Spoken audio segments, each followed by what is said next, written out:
Euskal Herriko biodibertsitatea oso zabala da. Eta bideo honetan, adibide batzuetan sakonduko dugu.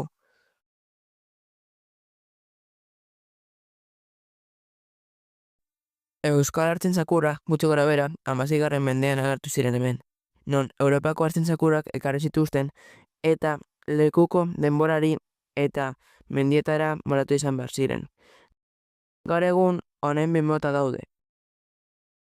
Gorbeiakoa, ile ertaina eta marroi kolorekoa, eta iletsua, ile luzea eta hori kolorekoa. Betidanik menditik ariak otsoengatik babesteko eta gidatzeko erabili dira, baina industrializazioa gertatu zenetik artzain jarduerak behera egin dute, eta haren poblazioa baita ere.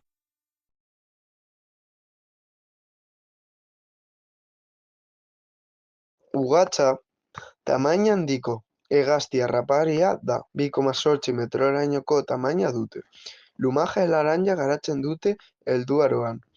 Ingurune menditsuetan bizi dira. Hezurrez elikatzen dira ia erabat, eta zur horiek apurtu egiten dituzte, arroken gainera erortzen utziz. Ekosisteman duen papera funtsezkoa da, naturaren hezurrak garbitzen laguntzen baitu. Euskal Herrian ugatzak 20. mendearen amaieran desagertu ziren, ehizaren eta pozoitzearen ondorioz. Baina azken urteotan Gorbeiako eta Urkiolako parke naturalean sartzeko proiektuak egin dira.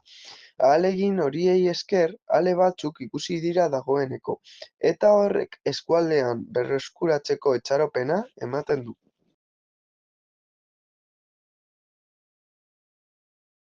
Ezaugarri nagusiak dira Saiarrea Euskal Herriko hegaztia sarraski-jale enblematikoenetako bat da. Bizitza luzea du, 40 urtera arte bizi daiteke. Euskal Herrian ohiko egoilarra da, eta haitzetan eta mendi kresterioetan koloniak eratzen ditu. Leku garai hauetatik janariera bilatzen du, begi zorroztasun handia erabiliz. Arabako Baldajero parke naturala da, bere babesleku nagusietako bat da, eta bertan Saiarre kolonia garrantzitsu bat da.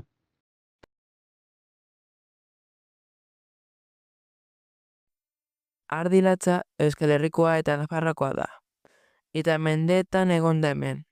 Bere izena bere artile kantitateari zor dio. Ardi hauek transhumantzia egiten dute. Aranaren eta mendiaren artean txandakatu egiten dute. Bi ardi latza mota daude, aurpegi beltzakoa eta aurpegi izpikoa. Baina bakarrik bereizi da aurpegiaren eta hankin koloreagatik. Oso ezagunak dira haien esneagatik edo egia esan da horrekin egiten diren gaztengatik, adibidez Idiazabal, baina baita ere ardikumeen haragiengatik. Bisoi europarra, kolore marroi ilunekoa da, eta muturrean orban zuria duen ugaztun haragijale txiki bat da. Galtzeko arrisku larrian dago, ibaietan eta segunetan bizi da, eta arrainez, anfibioz eta ugaztun txikiez elikatzen da.